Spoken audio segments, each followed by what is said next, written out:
Welcome to another episode of Covered with the Utah FOP. It is I, your host. Why are you laughing at me?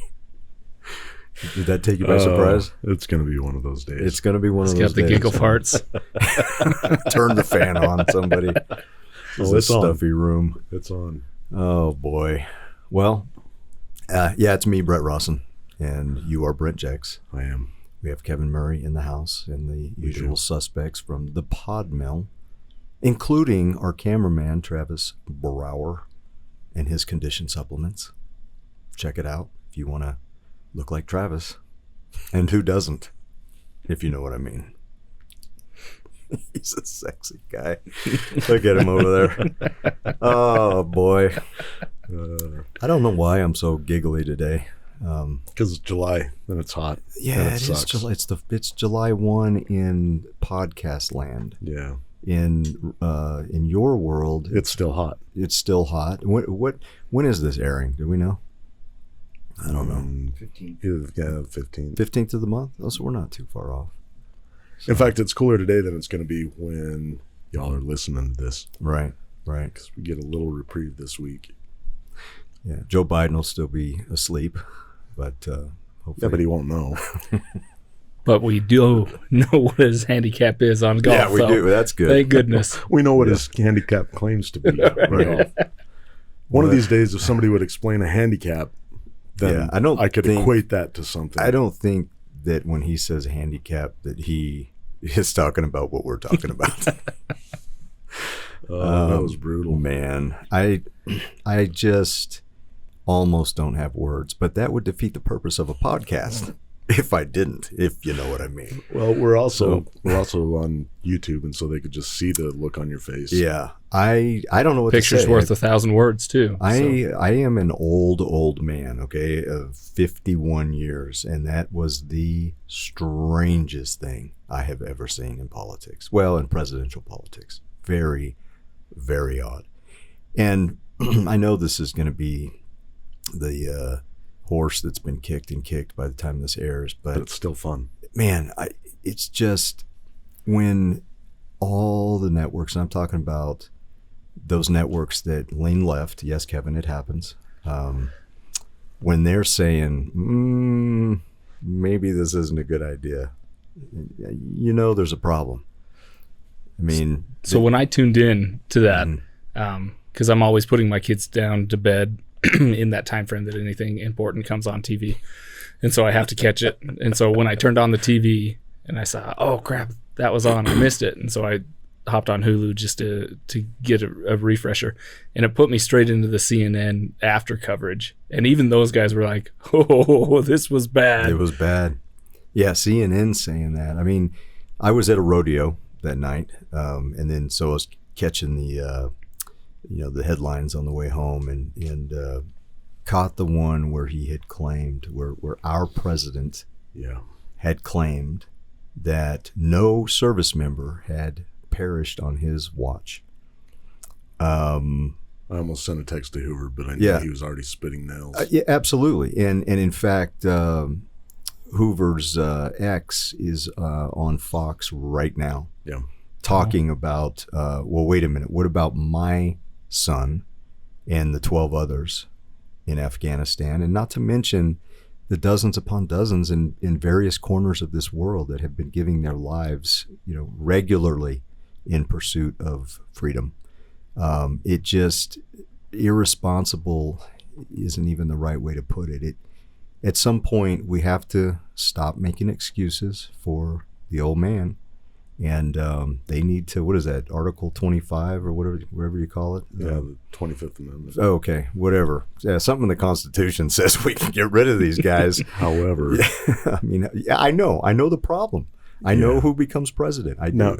If you can go to the third chair, okay. Yeah. But I don't because know. here's the thing. I was watching the Sean Ryan show. Mm-hmm. And he had this seal on that was, and he said, "Oh, our nation's heroes, a seal." Yeah. Oh, okay. Yeah. Go ahead. Not a beach one. Okay. And he said, think about this. He goes, the president of the United States has 7 minutes to react to a nuclear launch.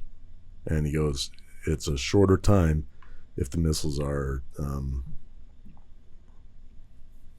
something else. Super fast, like supersonic or hypersonic or whatever that is. He goes, think about that. 7 minutes to make a calculated decision on doing that. And he goes, you know, you watch what happened. And that was after a week of prep.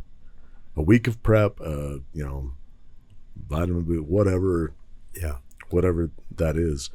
And I mean, that should make you think.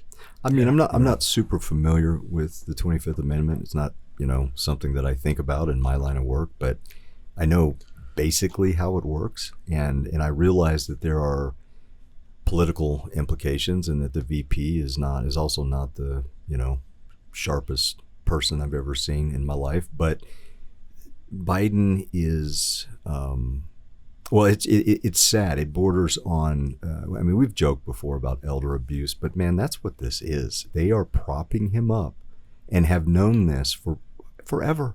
Yeah. This didn't just happen this past week. Well, they have known. The problem is the 25th Amendment triggers in two ways. One, the president can trigger it on himself, like they do when they go under anesthesia or general procedure, things like that. The second way is that it's triggered by the vice president and majority of the cabinet. I see. And so you've got those. How do they not? How do they watch this? And again, this is not the first indication that they've had. They work with him every day. They work with him. They see him. They talk to him. They watch him process or attempt to process information. They know. Right. But everybody, I think the difference is you're looking at it through a lens of you and I, where we think the president is an independent person functioning. Yeah. They have what they want. They have a weekend at Bernie's. Right. Why would you get rid of that when it's working for them, working for their priorities? They've all come on and said that's what it is. It is. Yeah. They've all come on and said how sharp he is and everything, and for them to turn around and go, oh no, wait, no, there are real problems here. It was like, well, what were you missing last month when you were talking about how just incredibly detailed and everything is? They would lose all the credibility. Well, what credibility they have, you know, and so I think Kevin's right. You know, did when you got see what you want. The first lady come out right after and help him down the steps? I mean, just the way she was talking to him, oh, you did such a good job. You answered all the questions. Here's your mashed peas. You moved your mouth. Yeah, I mean, something came out. Good job. This is the leader of the free world. Now, I mean, what are we doing? Go back to Reagan. You know, because I'd love to. Reagan took a lot of heat for, you know, some lapses in his second term, but he was aware of them. Yeah, I mean, he was aware of them. He took a 26-minute nap every day, and the stories of what he would do to make sure that he was still on as much of his A game as he could be. Right. You know, sleeping with the bell in his hand, and as soon as he nodded off to the point that the bell rang, then that's when he woke up. Yeah. You know, and it was all of those things to combat what naturally happens to most elderly. Right. And it's sad to watch your own parents go through it, but I would never put my parents in that situation where, I mean, to take the national security implications out of it, for his family, for his wife, to put him in that environment where he looks like a fool. Did they do it on purpose? I don't know. Yeah, it's hard to say. It's hard to say because I think they like the power of it. I think there's the power of the office that comes that they don't want to let go of. You know, and you know the free first class on Air Force One, wherever you want to go. You know, the nice meals, the power, the people wanting to get in that court. I don't know, but at some point it's got to be intentional. I remember anything after the debate is intentional. I remember a story, I don't know if it's true, a story about Reagan. It was at the end of his life, and you know, I can't remember how many years beyond the presidency he lived, but I remember an interview in '93 where he was still very sharp. And I think it was if not the last interview that he gave, it was one of the last, and he was talking about the things that he was worried about with the world and the country. But some years after that, as he was getting closer to his last few days on Earth, he was in his office and apparently had a fish tank or a aquarium over there in the corner, and somebody came in to check on him and noticed that his coat, his blazer or whatever, was wet, and he's holding something in his hand.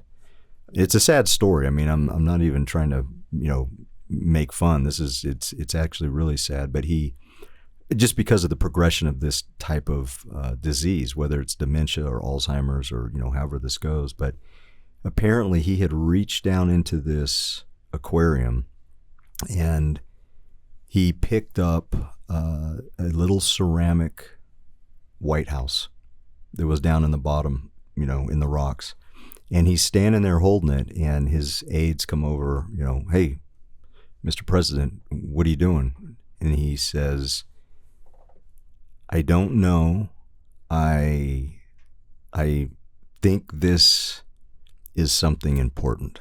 And he's holding this White House. I mean, can you imagine just, you're losing bits and pieces of you. The thing that's striking about Biden is that we're watching it in real time. What happened with Reagan happened in the privacy of his home and ranch with people around him who were caring for him and doing it in a way that was dignified. But we are watching this United States president come apart in real time while he's in office. And I am not aware, I'm not a historian, but I'm not aware of anything quite like that happening before in this country. Yeah, it's I think it says something about the country, something about there's a quote, George Washington said that because he refused to belong to a political party, and he said that allegiance to political parties would one day cripple the nation. Yeah. And the sad thing about it, and I'm not saying that there's any party out there that can be absolved of this, but that allegiance to party superseding what is good for the nation. Oh yeah. And that, well, I said, that maintaining that power at all costs. It's just, well, to take that to its natural conclusion, when you think about countries that are not free, the obvious one is China. The Chinese army is not the army of the government of China. It's the army of the party. Think about that. It's as if the Democrats had their own war-fighting, standing militia, or the Republicans.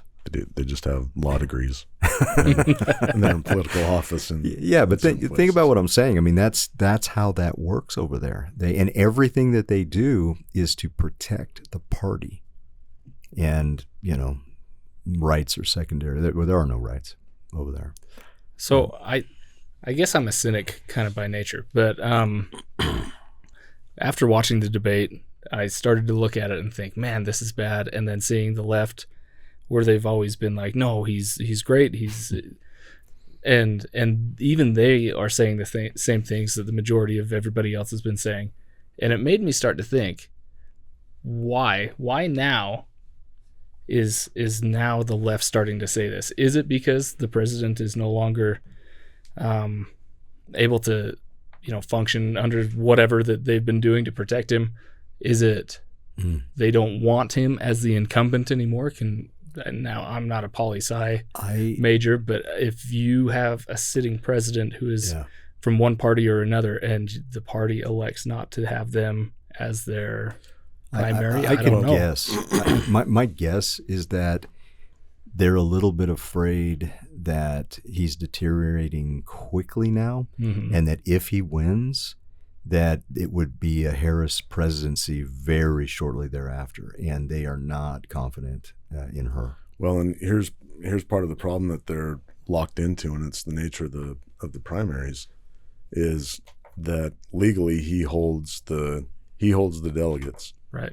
And so the party can't just say, okay, he has to concede to say, okay, I'm not going to run. Otherwise, those delegates are. But don't they have something weird with the Democrats? Like I remember Bernie getting hosed by the super delegates, and I don't know how all that works. But what's the deal there? Is there some facet of that they think they can just replace him with Gavin Newsom or? Yeah, but the problem is that the super delegates don't equal the. Where it came into Bernie's favor was that the number of super delegates had that sway. Those were the swing votes inside the convention. I see. They don't have that here. Okay. Yeah, they might have had RFK Jr. stayed in the Democrat primary instead of pulling out and going on an independent run. Yeah. Then maybe, but they've gone through the primaries, and he's their candidate. So absent him relinquishing or passing away, he's the nominee. Wow. Well, their party has way of having people decide that they don't want to live anymore. If anybody witnessed a Hillary moment, it was him. Boy, scary stuff. Well, it'll be a strange few months. We're right there. It's a strange few months anyway. I mean, we're facing that on the local, our statewide races that just concluded or are concluding, and we're seeing not with the same problems, but the same vial. Yeah. I mean, it's politics is ugly, man. It's ugly. I saw our governor made some national news. He was trending on the Drudge Report the past couple days. There were a story, I forget which newspaper, but somebody wrote an article on just how he's not exactly MAGA. You know what I mean? And they were kind of intimating that Utah's a little purple, not so red as it once was. It was an interesting article. I guess there are some. I don't know how this turned into the political show. Like, we've never really done this before. This is kind of. I don't know what to do. Now, anyway, there's. We can move on. What do you want to talk about? Well, I think the. Sorry.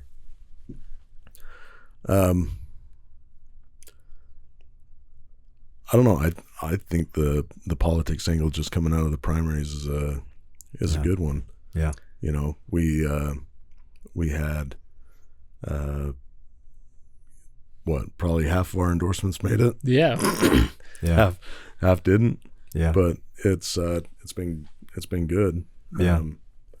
Well, and as much time as an organization that we devote to looking at who the right candidate is for us to endorse, it is kind of funny that it's been this long of these episodes that.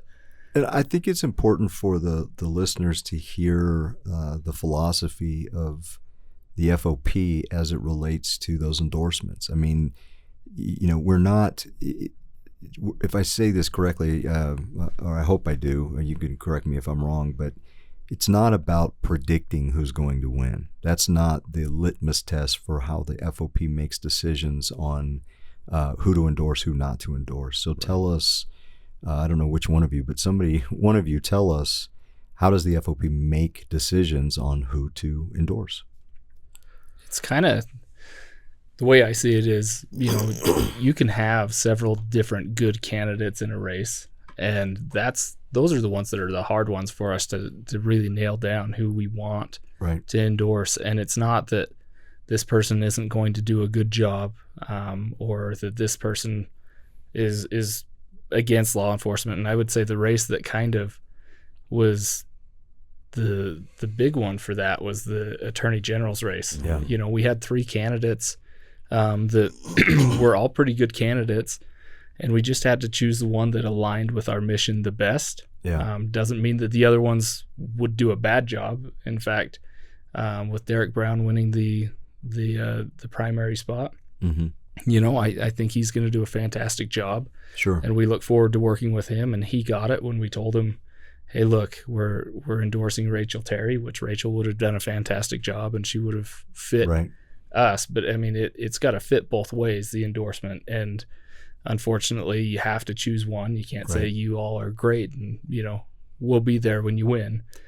Well, and I would hope a candidate, and I believe Dan mentioned this. I think he actually said, even if you don't give Derek. me Derek Brown. Oh, is it Derek? Who's Dan? Is he an author of something? I don't know. Dan Thatcher, maybe. Oh yeah. it could have been. Sorry, Derek. We'll just edit that out. Yeah.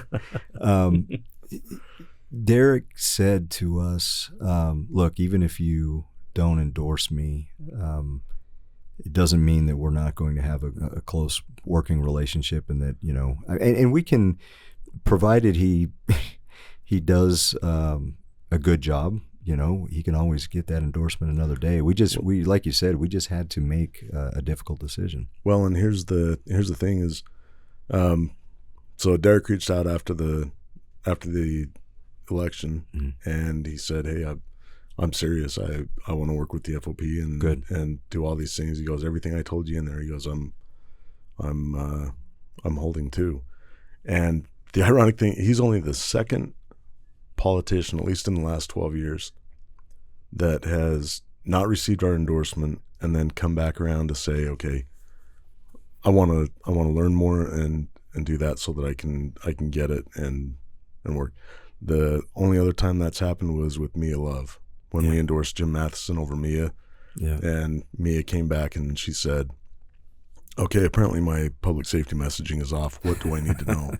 Yeah. And from she that point fixed on, it. and she fixed it, and she Yeah. got the endorsement the next time, and Right. she was great for the FOP. Yeah. And so there's a lot of credibility that I would say goes to Derek Brown Right. for following up on that, because that's not the same reaction that The other we, guy. that we Yeah. got in a couple of other races Yeah. from the endorsements. In fact, Right. there were some of them where I was a little surprised. How openly hostile they became, or Yeah. yeah, interesting. Yeah. Speaking of Mia, how is she? Does anybody know the latest update? I haven't talked to her recently. Yeah. She's but been, battling struggling. brain cancer. Yeah. I saw that online. I know there's a GoFundMe, if you want to look that up. God bless you, Mia. I hope you're doing well. I hope you kick it. So anyway, well, yeah, I mean, it's the endorsements are important, but what's more important than endorsements is sticking to our principles, and that's why it's not a factor of trying to look into a crystal ball and figure out who's going to win. It's who aligns. Because we did that once, Yeah, I remember. and it was the wrong call, and it was that race that we vowed that we would never do that again. Never, ever. And Yeah. it was also an attorney general's race about Mhm. 12 years ago. In 2013 is when Well, the dude dropped out. Yeah. Yeah. So it was the 2012 race, and we were told, John Swallow would be awesome for law enforcement. Mhm. And despite that vibe, and that D. Smith was just hands down the better yeah. candidate, we listened to look, Swallow's going to win. Yeah. And so we were like, yeah, that's true. And that was a mistake. That was a mistake, and one we vowed we would never repeat.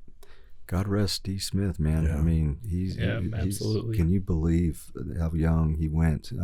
Might as well take a moment for a public service announcement. Get your cardio checked out. D left this world early because of a heart attack. He was on a bicycle, wasn't he? Yeah, he's mountain biking. And we've had others too. We had the police chief of Sandy, 48 years old. And that was a major cardiac event. I lost a law partner to a strange cardio cerebral type problem. I think he worked himself to death. But get checked out. Get your health checked. I've gone in for the calcium CT score. That's a cheap and easy way to figure out what your arteries are doing. If your arteries are making pancake batter like mine are, then you need to know that. You might want to get that checked out. So, but they have things they can do, and I know that at National FOP we've had Rob, what's his name? Pride. Yeah, Rob Pride's gotten up there and talked about this because those of us that are around 50, if you know what I'm saying, probably need to get checked out, and they call it the silent killer for a reason. You may not have symptoms, and that first heart attack may be the one that does you in. So before anything like that happens, for your sake and the sake of your family, go get checked out. So when you got it too, didn't you, in San Diego, the scan, the ultrasound. Mm-hmm. And I mean, that was pretty cool, and going through and seeing what, where little issues are. And then, I take the results to my family practice doc and, right. Went over them with her, and she, there were two of them that she's like, I'm not worried about that. And another one where she was like, well, we'll pay attention to that. But, it's just early prevention. And this whole thing of, well, if I don't ask about it, then maybe it's not really there. I was so blissfully ignorant about my health up until the moment I got checked out. Well, what happened was, one of the healthiest guys I know, my dad, who is very active. He was a U.S. Marine, and he stayed healthy, active, PT, and after he retired, downhill skier and instructed up at Deer Valley for many years. And he had a heart attack, and everybody was like, what? How does that skinny guy that, is super fit, how does that happen? And I remember when he was up at the university hospital, the surgeon came out and said, you're the oldest son, well, you're next. And now, a word from our sponsor.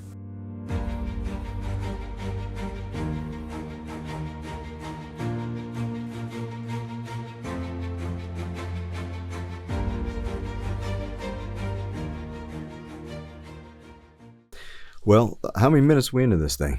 I don't know. 32, 30. Enough that we can probably give a reminder about the OICI line. Yeah, let's do that. Let's do that. That's a good idea. I don't know what jogged our memory about that all of a sudden in the middle of this podcast, but it's like a phone call. If it's not an emergency, if it is not a critical incident, what number do you call for not a critical incident? Not critical but incident. You need the law firm. You need a lawyer today. What number do you call? 801-981-8779. That is correct.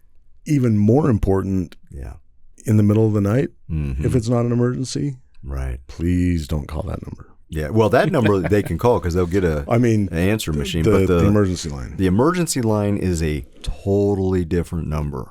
Totally different number. Totally different. And that number is 801-997. What is it? 0678? 0678. That's right. Yeah, I knew that. That's the one you call when it hits the fan.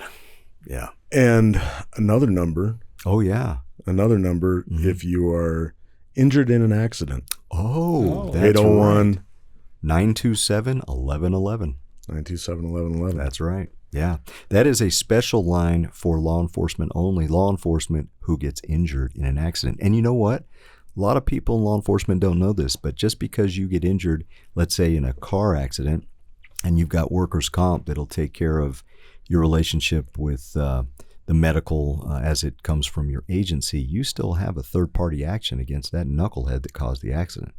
And they oftentimes have insurance. So you should call 801-927-1111 and talk to one of our magnificent attorneys who are standing by. And we threw out a lot of numbers.